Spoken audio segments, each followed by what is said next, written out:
childhood, grew up alone or no one understood, and spent years brooding as an aimless drifter. But through the inspiring words of my father, I'll become a symbol, an icon, a savior to restore hope to those who have none. You mean like Batman?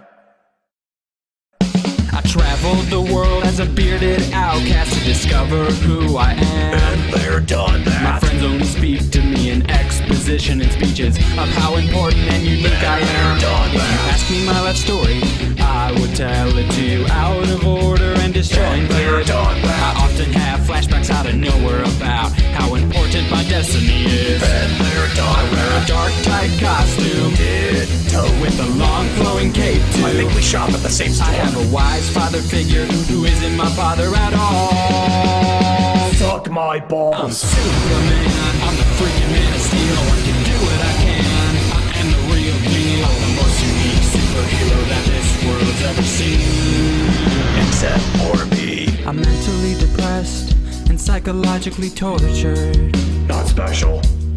I've stared into the vast empty void and have come out scarred, yet responsibly stronger. Same. I reflect when I'm in my giant dark empty fortress. Sounds familiar. I try to save people, but under my protection the civilian death toll is tripled. Oops. I'm an awkward nerd. No, you're not. You're an emo hunk every woman wants to sleep with. Okay, you're right about that. Over here. I have a bland but independent girlfriend who I still have to save most of the time. You mean like mine?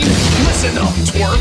You can't be who I am. You're a speedy, pretty boy, and I'm the friggin' Batman. The dark, brooding loner is my thing, you see, and Zack Snyder sure ain't gonna take that from me. I'm Batman, better than a Man of Steel. You should know who I am. I'm the OG real deal. I'm the most unique superhero that the world's ever seen. So don't steal my thing. I'm Superman. I'm the freaking Man of Steel. Whatever I can, when I save the day, I'll do whatever I can. I'm here to kill them. Jesus, guy! What? He was gonna kill some random people I didn't know. Dude, I didn't even kill the insane clown who murdered my girlfriend. Oh. You're sick. No, I'm Superman! Coming summer 2015, the Batman and Superman movie. Two of the most polar opposite superheroes coming together at last. Oh, fuck you, Zack Snyder.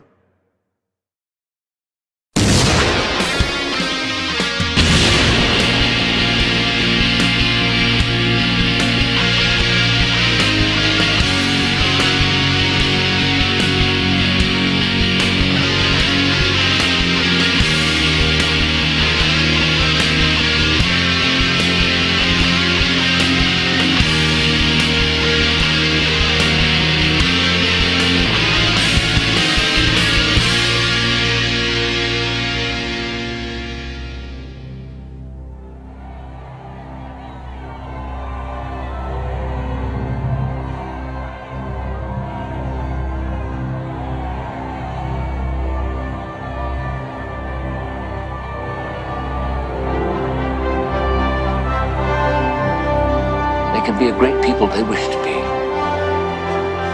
They only lack the light to show the way. For this reason, above all, their capacity for good. I have sent them you, my only son.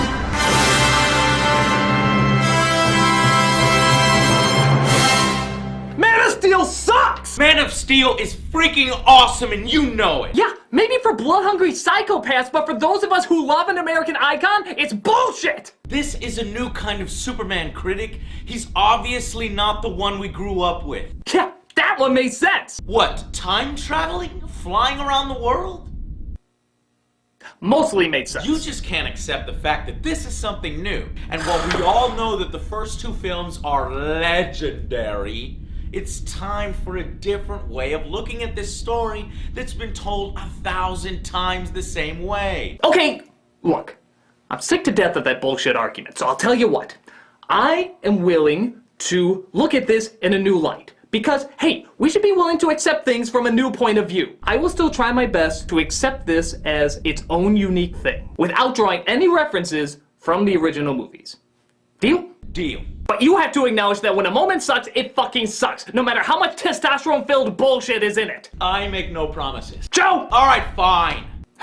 Well, let's look at the movie that has the internet totally split down the middle. This is either the absolutely loved or absolutely hated Man of Steel. We start off with the birth of our hero on planet every sci-fi movie ever made. And seeing how this is a Zack Snyder film, everything obviously either looks like H.R. Geiger's hand-me-downs or penises.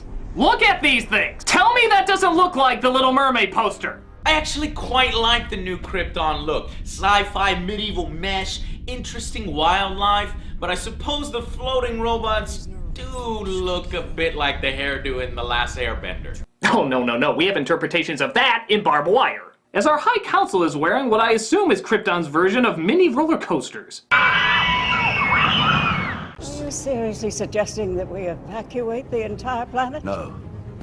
Everybody here is already dead. A lot of you know the drill here. Superman's father, Jor-El, played by Russell Crowe, is trying to convince the higher-ups that the planet Krypton is about to explode and nobody believes him. But hell, the entire world blowing up isn't exciting enough. Let's throw in a hostile takeover while we're at it too. This particular hostile takeover is led by General Zod, played by Michael Why Does Everyone Say I Lisp Like Willem Dafoe Shannon. These lawmakers, with their endless debates, have led Krypton to ruin. Help me save our race. The degenerative bloodlines that led us to this state. And who will decide which bloodline survives on? You? I humbly accept your nomination. Don't do this, Hell. So, seeing how Zod's army fought off this world's equivalent of White House security so easily, it only makes sense that Jor-El should be able to fight off Zod's army that broke through this world's equivalent of White House security so easily. I think. He rides on his dragonfly dragon, picks up yet another subplot, because Lord knows we don't have enough of those going on in this opening, and plans to put it in a space pod, sending his son to Earth, who will be the only survivor. Goodbye, my son. Nah, shoot, we gotta have that pesky emotion. Come on, this is a Christopher Nolan story. You can throw in more subplots. At least strap that baby to a bomb or something. He rises from the dentist's chair and is sent out towards Earth, just before Zod's forces arrive. Concentrate fire on the main door! Yes, person who clearly has no microphone attached to his mouth. What have you done? We've had a child, son. Heresy! Destroy it! They stuff a bag of marshmallows in his mouth before talking? Heresy! Destroy it! Heresy! Destroy him! Actually, the funny thing about Michael Shannon's performance is how he manages to be both over-the-top extreme and under-the-bottom restrained. It's kind of like watching Jerry Lewis act. He may start off low and appear not to be very interested, but then, in a millisecond, he can change into hey, with the screaming and the yelling and the nice lady! Oh, shut up. He did great. Michael Shannon is a damn good actor. He was portraying a bitter, single-minded man who has nothing to lose as he's pushed to the breaking point. Yeah, but does his breaking point have to sound like a bulldog? You won't kill us yourself! You wouldn't sully your hands, but you ram us to a black hole, your turn! Yeah, well, at least he doesn't sound like a screaming goat when he yells. Hey, I do not! Hey! Hey! Bearded asshole. But Zod gets the best of him just before security gets the best of Zod. This calls for a Hans Zimmer Bwaum. Is anyone else sick of that sound yet? I swear, if Hans Zimmer did the music to You're a Good Man, Charlie Brown, it'd be You're a Good Man, Charlie... So Zod is sentenced to imprisonment in the Phantom Zone. You believe your son is safe? I will find him. Sorry, didn't quite catch that. I will find him. No, still didn't get it. I will find him. Still not coming through. Tell you what, say it as loud and ridiculously hammy as your cartoonishly large eyes and mouth will allow. I will find him! Now I hear ya. No, you won't. Bye. I swear to God, look at it! Look at it! So they wait for the inevitable, as it's the end of the world as they know it, and everyone feels blandly fine.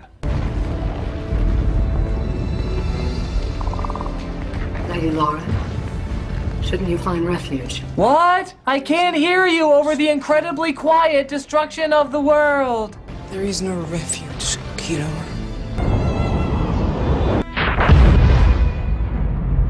So Kal-El travels to the planet known as Earth, where he lands on an episode of Deadliest Catch. Okay, we may have skipped forward a touch, but at least now we have time to give Clark, played by Henry Cavill, some proper development for his character. Or just blow shit up again, because the past 20 minutes clearly haven't shown enough of that. I am Leonidas Wolverine Brawny Man. Follow my non-flammable pants to freedom. When Kansas became a territory. Oh, we're in this kind of story. What kind of story? The Out of Order story that got critical acclaim with Memento, so Nolan's been trying to use it with every film he's been attached to. He's a boy, he's a man, he's a teenager, he's a boy again, he's a man. And it wouldn't be so bad if he would at least talk about what he's going through, but he never does. Wait, aren't you the one saying that Nolan films already have too much dialogue already? Well, kinda, sorta, maybe. It depends on how you use it. I mean, if it's needed, use it. If it's not, don't. Well, you actually don't need it here. Scenes like Clark as a boy getting used to his powers are already emotional scenes. You don't have to explain them. Now that's true.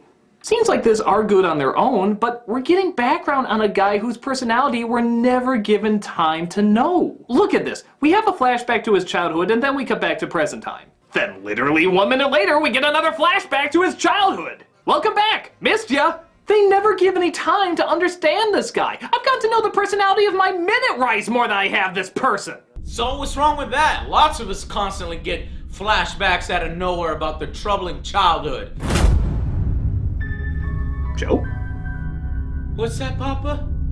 No, I don't want to wear the big lobster costume. Why do you make me wear that anyways?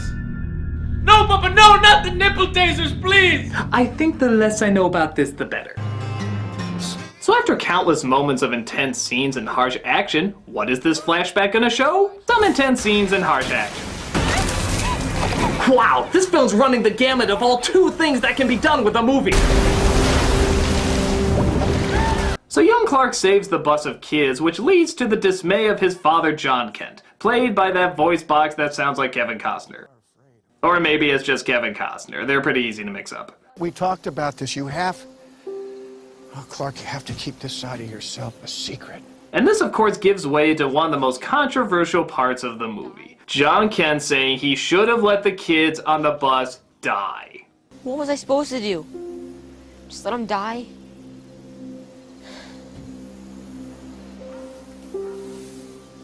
Maybe. Yeah, what do you got to say about that, Joe? Joe? No, Papa, not the nitroglycerin! Joe! Oh. Sorry. The scene where John Kent says, drown the bastards. Hey, he doesn't say let them die. He says maybe let them die. That's much better. Well, it's his way of saying he doesn't know. And that's what's so great about it. Because it mimics real life far more than previous Superman films. It shows that people don't always have the answers. All he knows is that he doesn't want his son to be discovered and hurt. But he never says let them die. He says he doesn't know. Okay, fine. Tough, confusing world. Why can't Superman's father then talk to him like a father? What do you mean? He's the one that builds him up. And that's it. Every line in this movie is just talking about what a messiah he is. You were sent here for a reason. When the world finds out what you can do, it's going to change everything. You're not just anyone, Clark. You're the answer to Are We Alone in the Universe. Stand proud in front of the human race. He's less of a tough father and more like a stereotypical Jewish mother. Oh, you gotta see my son. When the world finds out what he can do, it's gonna change everything. He was sent here for a reason. He's the answer to Are We Alone in the Universe? Ma'am, 911 is for emergencies only. Oh, sorry. I could have had a busload of drowned kids for you, but my son saved them too. But don't worry, I punished him properly for that. Ma'am, never pick up the phone again. Why does everyone keep telling me that? Come on, those are some strong, well-written words. It's every boring Destiny monologue we've heard before. Oh yeah? Prove it. People are afraid of what they don't understand. You always fear what you don't understand. People fear, but they don't understand. People fear what they do not understand. People are frightened by what they don't understand. He said it differently, though. We found you in this. This was in the chamber with you. I took it to a metallurgist at Kansas State. He said whatever it was made from didn't even exist on the periodic table. That's another way of saying that it's not from this world, Clark. They surprisingly asked no questions and let me take my miracle stone home without ever calling anybody. See, they knew how to keep a secret. And it turns out years later, Clark does a good job carrying that secret. Like when a bully inflicts no physical harm on him whatsoever, so he crucifies his truck, costing God knows how much money in damages. But at least he didn't save anybody. So, seeing how we're watching Clark go on this long journey, are we finally gonna get some idea of what his personality is like? Yeah, you all know the answer to this. Hello, other characters and subplots! One of them being Lois Lane, played by Amy Adams, doing a report on some sort of disturbance. Oh, hell no, you cannot badmouth Lois Lane. She is a stronger character, a more confident one. She's a risk taker. She doesn't have time for the military's pissing contest. She actually does something in this film, and she's not always screaming for someone to save her. Yeah, that is until she's hit by the Nolan ray. The what? The Nolan ray. You see, I have no doubt that Zack Snyder started off having Lois as an interesting, funny, opinionated character. Because at first, she does seem that way. If we're done measuring dicks, can you have your people show me what you found? But then she's zapped by the Nolan ray, and suddenly every line of dialogue is emphasizing the weight of how important the movie you're watching is. Remember when his father was bawling him out like a real father? Right, we talked about this. You have. Boom! Nolan ray! You're the answer to Are We Alone in the Universe? Remember how Lois Lane was feisty and took no nonsense from anybody? Well, what can I say? I get writer's block if I'm not wearing a flak jacket. Boom! Nolan ray! The questions raised by my rescuer's existence are frightening to contemplate. Even Perry White, played by Lawrence Fishburne. He starts off in your face screaming about stories and deadlines. You let Woodburn just shotgun it all over the internet. No, let's make it 3 weeks since you're so willing to agree with me. No, that's way too interesting. Little bit of the Nolan ray will fix that. Can you imagine how people on this planet would react if they knew there was someone like this out there? The Nolan ray, because whatever important issue you're talking about, it can always be more important. Critic, you know, sometimes life is like that. Life can be tough. Life can be cruel. Life can throw lobster costumes and nipple tasers into your reality. Am I ever gonna know the story to that? The less you know, the better. So Lois follows a certain laser-eyeing someone into the ice where she discovers a spaceship. A spaceship that apparently saw her performance in Julie and Julia. But Clark is there to take down the machine, heal her wounds, and apparently leave her for dead. When she observes that Clark has taken the spaceship away, she tries to write a report on it, only to find her boss won't run it. So she lets it leak to the internet. My editor won't print it, but if it happened to leak online... But didn't you once describe my site as a creeping cancer of falsehoods? Hey look, it's TMZ. That was a good one. They're the scum of the earth. So Clark loads the exposition program, and through some pretty awesome effects, a computer with what's left of Jor-El explains Krypton's history. I am your father, Cal. That's my name. And I'm Javert! Our race spread out through the stars. This scout ship was one of thousands launched into the void. We sent thousands of these scout ships, and yet our backup plan in case the world blows up was a little baby-sized pod. You can see why we didn't last very long. Artificial population control was established. So it's explained that Clark is Krypton's first natural birth in centuries. Not exactly sure how they control that, or whether everyone just kept to the honor system, or if they genetically altered babies to be born with chastity belts, but regardless, Clark has apparently broken the chain. And he now knows it's his job to do what he can for all mankind. So he practices flying around the mountainside while the cameraman practices keeping his finger off the goddamn zoom button. Yeah, you may notice very quickly, there's a lot of this in this movie. For no reason at all, whenever there's fast-paced motion, the camera has to zoom in on it like a monkey with a fucking camcorder. How do you think the cinematographer came across that ingenious move? No, come on, honey, give Daddy the camera.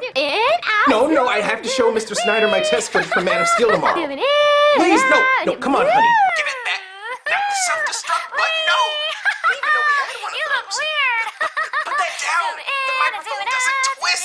I can explain. I love this. I knew you would. So Lois goes searching for her rescuer / leaver of people to die in the snow, and through asking questions and listening to hearsay, she locates exactly where he is. Of course this calls for celebrating with another flashback. Tired of safe. I just want to do something useful with my life. So farming, feeding people, that's not useful. Our family's been farming for 5 generations, Clark. But wait a minute, Papa Kent, didn't you just in a few flashbacks say that he was destined to change the world when people discovered him? When the world finds out what you can do, it's going to change everything. And now you're saying you never want him to be discovered and you just want him to be a farmer? I'm starting to think Clark has 3 fathers. Jor-El, John, and John's other friggin' personality. But get ready for a big shock here. Something big and terrible tries to kill them. And thus they all try to seek shelter. Hey, still in the car! Head to the car! I'll get him, I'll get him. No, get your mom to the overpass. But wait a minute. Hey! What about Boomer? Boomer will be saved by John, even though it would have been a lot easier if he just sent Clark in to go get him, causing John to hurt his leg, unable to make it back in time. But he stops Clark from saving him because he's an attention-hungry martyr who doesn't want Clark to be outed, even though he's going to be outed just a few years later anyway. Wait, what? Yup, even though there's about a million other ways this problem could have been solved, John Kent sacrifices himself because he stands by how Clark should change the world by never doing a goddamn thing. He's just doing what he thinks is right. But it's not right! But he thinks it's right. Does that make it right? Does that make it not right? Not right? Right? Right? Right. Right! What the hell did we just agree on? You see, this movie's deeper than you think. It's raising questions. Oh, shut up! While we're at it, why does everyone in this movie take death like a light breeze? All of the people who die in this film never flinch, move, or even make a noise. And these deaths have ranged from stabbing, explosion, and tornado. I think somebody in that lineup would at least go, ow! Maybe.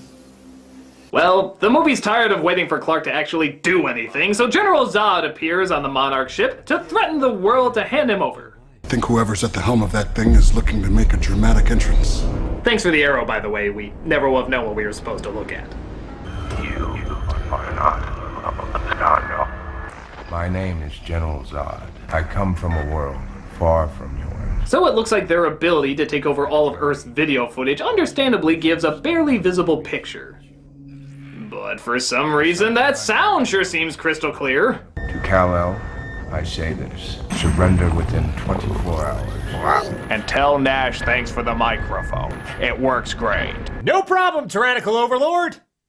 Watch this world suffer the consequences. This is Orson Welles, ladies and gentlemen, to assure you that the War of the Worlds has no further significance than as the holiday offering it was intended to be. So Clark tries to figure out what to do and seeks the advice of both his mother and possibly a higher source.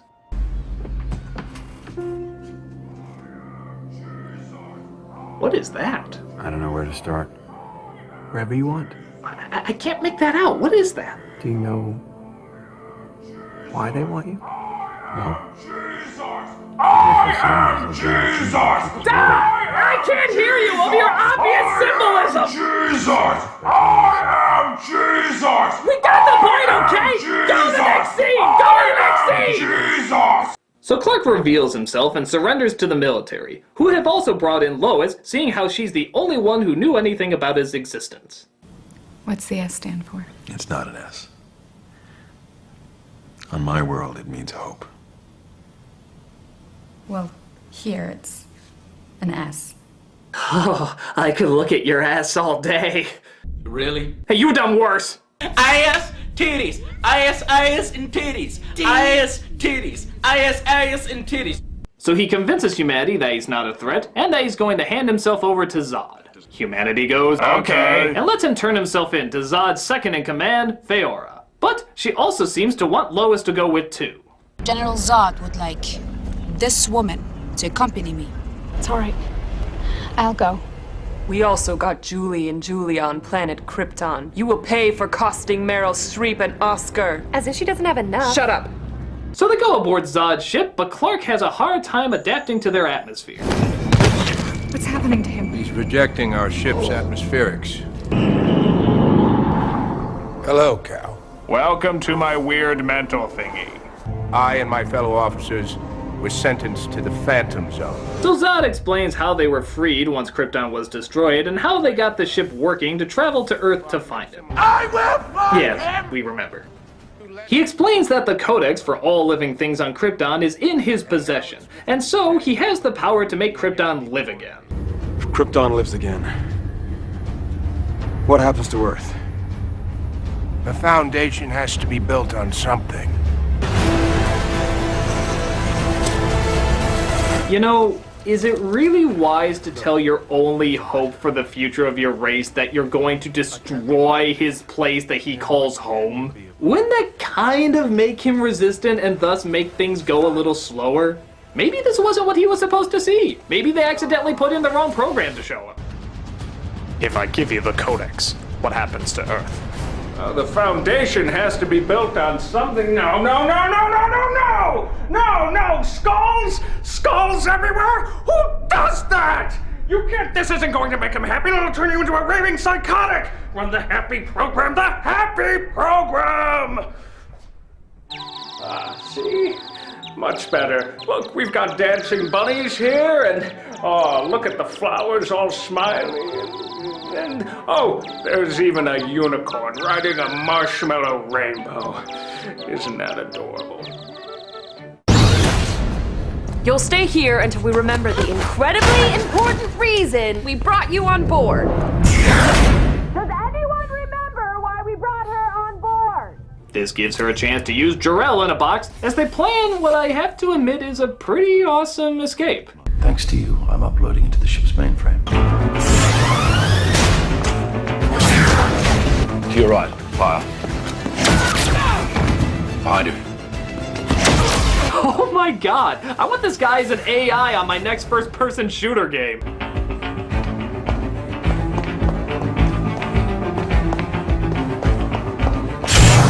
Secure yourself inside the open pod. Safe travels, Miss Lane. This also allows Clark to escape as he's set to go down to Earth and stop them from harming anybody. We wanted you to learn what it meant to be human first. So that one day, when the time was right, you could be the bridge between two peoples. You can save all of them. But my father said never to be noticed or help people. Your father's a twat who directed the postman. You, now go. I am Jesus! I am Jesus! We heard you the first time! Hey, what's wrong with a little savior symbolism here or there? Here or there? I don't think the Bible has as much Jesus imagery! Okay, but what would someone who's half immortal and half human be like? Would he be more human or would he be more godlike? Yes, he floats away on a cross, but to me, they're just trying to have him move graceful in space, okay? They're not literally saying he's Jesus or God, and the church scene supports that he's humble. He's more human than we know. He needs the advice of others to help him make the right decisions, and this is when he truly comes over to our side, becomes one of us. You know what? Forget it. Let's just say you win. Really? Yeah, I'll claim as Citizen Kane as long as I don't have to watch any more of this dark unpleasantness. It'll probably please half the angry fanboys, too. Oh, Brad! Score 1 for Angry Joe. I'm gonna convince you yet. The hell?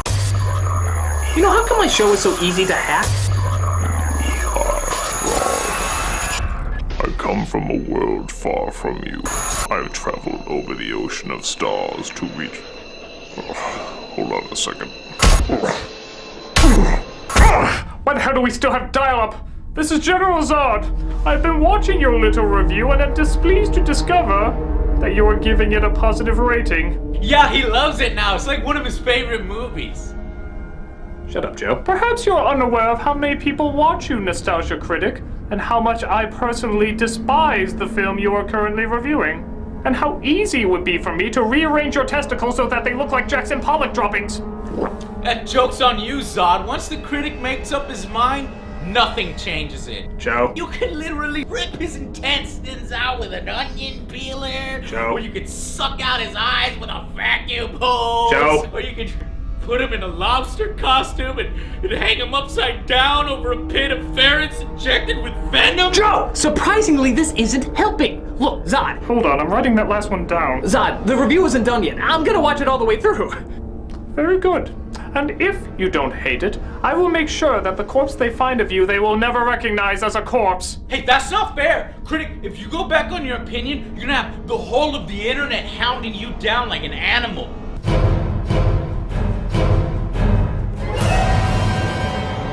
Can't we all just hate Superman 4?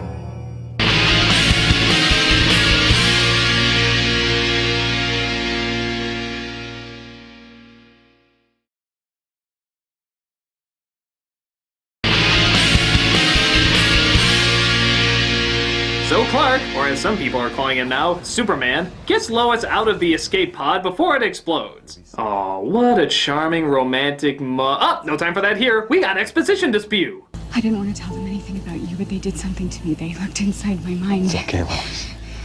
They did the same thing to me. Huh. Guess they forgot to show that scene. Kind of pointless, seeing how they could get the exact same information out of him. Hell, maybe Zod managed to find the correct imagery this time.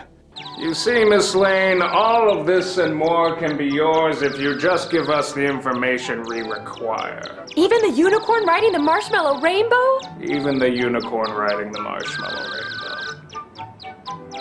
So Zod approaches Clark's mother dressed as that thing from the opening of Alien and tries to force her to tell him where the Codex is. The Codex is not here. Where has he hidden it? Oh no. Where is the Codex? Does this guy have any charm outside of just shouting his ass off? How'd this guy get this position anyway? It's all down to shouting! Superman saves his mother, but potentially dooms this entire town by bringing the battle to them. It seems okay for the moment as Zod can't adapt to Earth's atmosphere, but Miss Not Ursa and her masked minions can make up for that.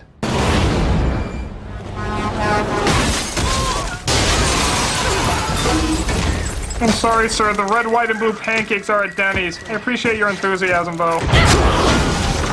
And as many people have pointed out, the product placements in this scene are beyond horrendous, including some painful plugs for IHOP, Sears, 7-Eleven, U-Haul. There's so many ads clashing in this scene, I don't think they could properly plug them all in time. When in town, get a healthy dose of pancakes from IHOP.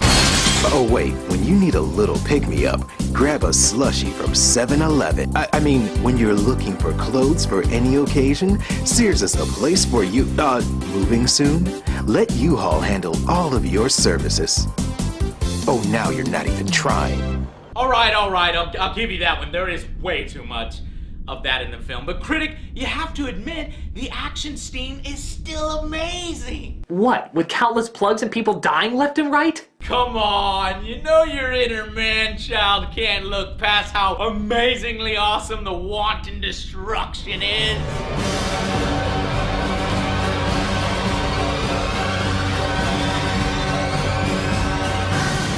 Damn my testosterone. Of course it's fucking awesome! I know, right? Oh my god, that scene where he takes the band and he throws it out there like, yeah, come on, and then she's gotta like hit the guy and the jet, she's like, shoom, and the Superman's like, boom, and like smashes him in the ground. And then they're like going over, it's like Dragon Ball Z, except all the shitty stuff is cut out. Well, some of it's just not Dragon Ball Z shitty stuff, new shitty stuff, but this stuff is awesome! Pardon me, but was I hearing enjoyment of this picture? No, sir. Good. Pussy. No, that's what I'm going to be if I piss him off. He finally gets their helmets off. Strange seeing how Zod's came off in one explosion and theirs took like a bajillion. And seeing how he's won, he goes back to his mother to see if she's alright. My suit, son. I'm so sorry. It's only stuff, Clark. Oh good. Could you tell the people down the street that? I'm up to my ass in property damages. But Zod discovers the Codex is in Superman's bloodstream and that he doesn't need to be alive in order for them to get it. So it's time to do a little planet redecorating.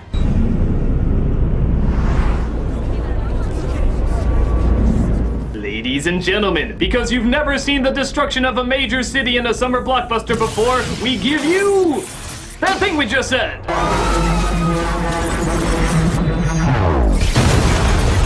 Oh my god, look at all the places they're destroying, including IHOP, Denny's, Toys R Us, Sears. Oh, the ingeniously marketed humanity!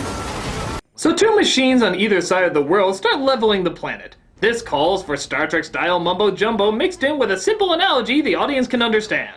The ship is powered by something called a phantom drive. It bends space. Zod's ship uses the same technology, and if we can make the two drives collide with one another... A singularity can be created. Like a black hole. Like putting too much air in a balloon! Of course! It's so simple! So the army goes to take out the one in the city, while Superman goes to take out the one over the Indian Ocean. Now, I know there's a lot of people who get angry saying, Superman should have taken the one in the city first. No! It's not just Superman who saves the world with one direct method. Brave civilians, our military, and Superman working together as one. Only he can make it there that fast to the other side of the world. And only he could possibly get around its defenses. Joe, honestly, this setup is so confusing, I'll just take your word for it. No! Everybody goes nuts over this, so I'm gonna explain it. What if Superman went for the main one and then they went for the other one there? They may not be able to shut the other one down. Maybe the other one has a self-destruct mechanism which would blow up the entire Earth if the first one got blown up. So Zod adapts to the Earth's atmosphere. Apparently half a lifetime of getting used to this can be reduced down to a couple of seconds now, and grabs the scout ship in order to start rebuilding Krypton. Meanwhile, Lois is on board the military ship about to blast the other one to hell, when something seems to go wrong. There's something wrong. It's not supposed to do this. Well, what's it supposed to do? It's supposed to go in all the way. Damn it, Lois, you had one job that we pointlessly put you in charge of, and that was just to push a button. And you couldn't even do that right! They do eventually get it to work, but Zod is hot on their trail. Target that aircraft. Terminate with extreme disinterest. But Superman stops the machine over the Indian Ocean and flies back to destroy Zod on his ship. Stop! If you destroy this ship, you destroy Krypton! Krypton had its chance! The bridge between two worlds, everybody! If you have a chance to save a civilization, but yeah, they were kind of jerks, just destroy any chance of them ever coming back. I guess the bridge in this movie is code for either us or them. And honestly, even us kind of got the raw end of it. Are they gone? I think so. He saved us. Oh, for God's sake. Could you say that in a part of the city that doesn't look quite so 9/11'd? For crying out loud, all that's missing is Bush and a banner that says mission accomplished. You know, they say it's all downhill after the first kiss. Who the hell says that? But it turns out Zod is still alive and angry that his future has been reduced to hot chocolate mix. I exist only to protect Krypton. And every action I take, no matter how violent or how cruel, is for the greater good. So Zod vows to destroy Superman at any cost. Logically, seeing how he'll chase Superman anywhere, Superman leads him to a location far away from the people so that none of them will ever get hurt, or he once again brings the most dangerous thing in the world to the people he swore to protect. Yeah, I'm sure they're really thankful. Thanks for saving us, Superman. Yeah, imagine the real damage that could have been done if you didn't come to our planet. Oh look, it's Zod. Oh, Jesus is gonna save us again! Way to go, Superman, putting us above all else again! Oh God! Is that the Statue of Liberty?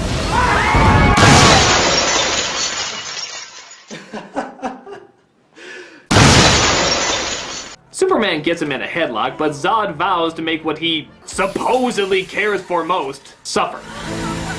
Don't do this! Even though there's about 3 or 4 different ways those people could probably get out of there. You have to admit, Soup, this isn't all me. These people are just kind of idiots. Never. Thus we get our biggest controversial moment in all of the movie. Superman breaks Zod's neck.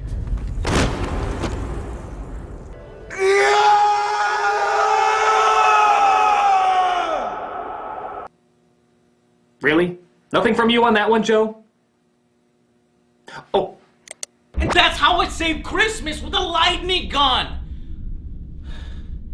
What was I talking about? The controversial neck-breaking scene. Oh, you know, I'm not gonna lie, when I first saw that scene, I hated it. But the more you really think about it, this is a really bold choice, because ultimately it lets Zod win. It plays again to a young and inexperienced Clark and how he knows his actions will have huge ramifications. Yes, because having the city nuked didn't have enough ramifications. Point being, it's a catalyst now for why he will never ever take another life. The fact that he had to do it to one of his own people, one of the last remaining Kryptonians. At that moment, he not only chooses to be human, but he makes the ultimate sacrifice for humanity. And he also makes himself forever alone. I agree. Ha! I knew you'd say that! Wait, what? Yeah, surprisingly, the most hated scene by so many fans actually didn't bother me that much. I mean, keep in mind, we saw Superman kill Zod in the second movie and no one had a heart attack over that. And on top of that, even though it could have been illustrated better, I like the idea they were going for. That you won't always have answers to situations that are always epically pleasing. It's actually a very difficult, very hard thing to come to grips with. Too bad it's forgotten in the very next scene. He just blows some more shit up because, like I said, we haven't seen enough of that. Yeah, it's pretty rushed. I mean, he takes down a satellite and then they make a joke about how hot he is and they never bring it up again. It's almost like the scene before never freaking happened. It really pisses me the fuck off. They just ruined it right there. They never established that killing people was a big thing for him. Hell, we saw so many other civilians die, I figured that he'd be used to seeing it by now. We never actually see any of those people die as a direct result from Superman. I mean, sure, we see people die when Zod's ship is like humping the Earth, but I get what you're saying. You're actually saying we agree on the neck break then. I think so. The one part most fans universally hate, we actually think is okay? For the most part, yeah. So does that mean you actually like it, Critic? Yes. Does that mean you actually like this, Nostalgia Critic?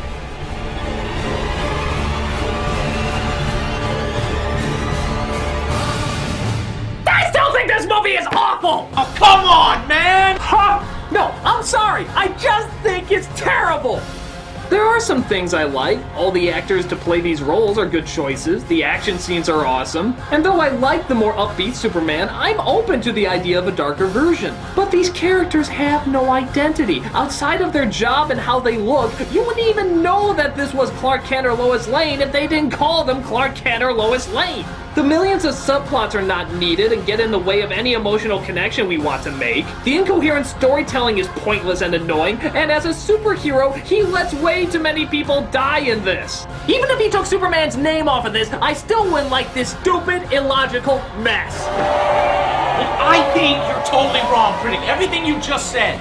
Those characters seem boring to you because they're not as over the top or single-noted as the comic book ones or the Christopher Reeves versions. It's a new kind of Superman that needs a less cliched character, okay? It needs a tougher and darker outlook because we've seen the other Superman stories already. Those are still there. And by putting in these morally confusing lessons that you call illogical, I see them as challenging. And there's no way to save every single buddy like in previous movies and always get your way. There's just a man struggling between what it means to be human and more than human, and trying to do the right thing. Yet he still manages to rise above it and save us all.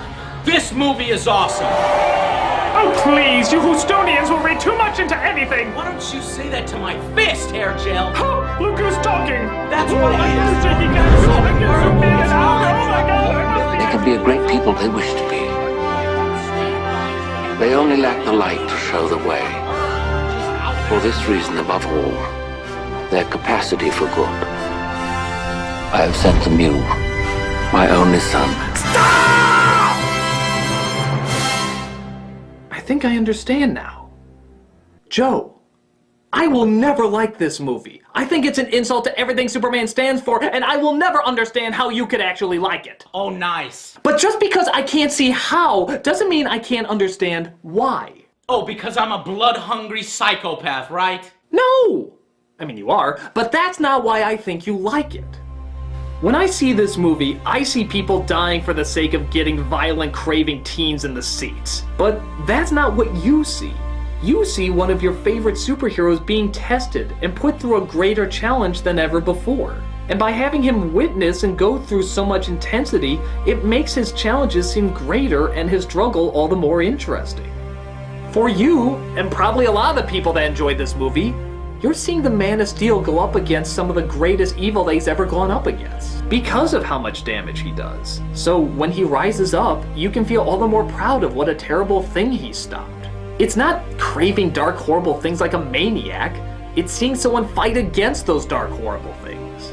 And not just through him holding heavy stuff, but by standing up for what he feels is important. I don't see the same thing, but at the very least, I know that's what you see. So, as long as you're viewing it because you want to see the best of strength and kindness rise up against the worst of oppression and force, all I can say is, go ahead and enjoy it, man. Thanks for understanding me. That middle of the road bullshit won't work on me, who stood in! Don't worry, Critic. I'll stop him. Just tell me his location. Hey, how are you doing that? Much better. Now, prepare for an entree of spilled organs and pain!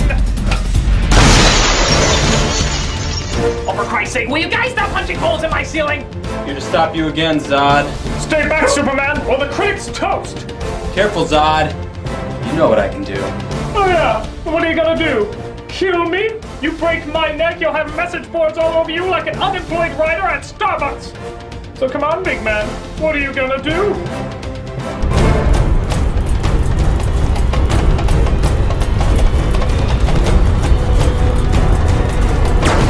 You lasered his balls off? Yep. But at least I didn't kill him. But you lasered his balls off! I mean, he had it coming, and I'm surprised he had him to begin with. Jesus. Well, then what'd you do? You know, the usual. Made sure they got Zod. Made out with Lois for a bit. Flew into space. Smiled for the camera. And I bet you were played off to a Hans Zimmer theme. Come on, man. No. I swear, they're like exactly the same. I mean, here's my theme. Now here's your theme. It's like a semitone off. Hey, you know, speaking of rip-offs, does this seem at all familiar to you? What do you mean? Like, just this whole setup. I feel like I might have seen this before. Oh my god, don't look! What? I said don't look! You looked, didn't you? Yes, I did. Did they see you? I don't think so. Are you sure? I can check. Don't look!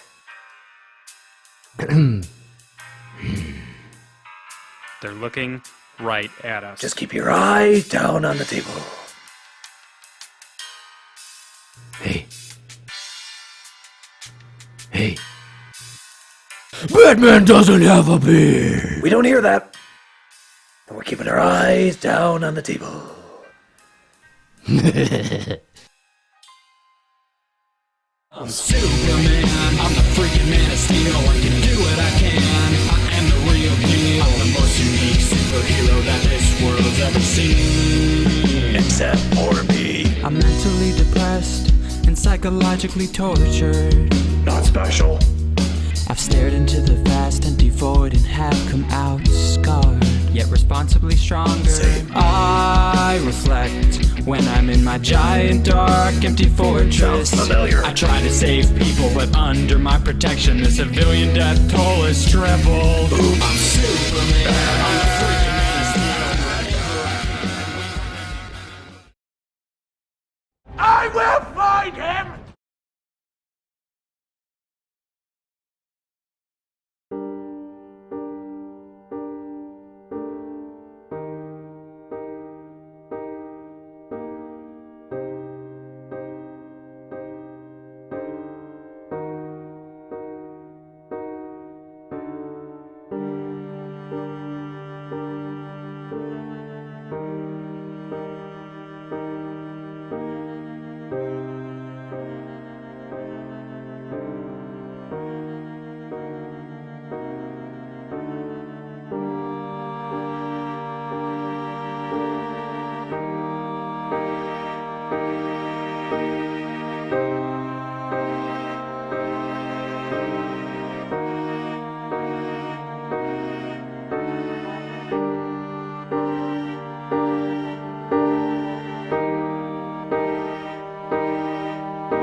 time to fight!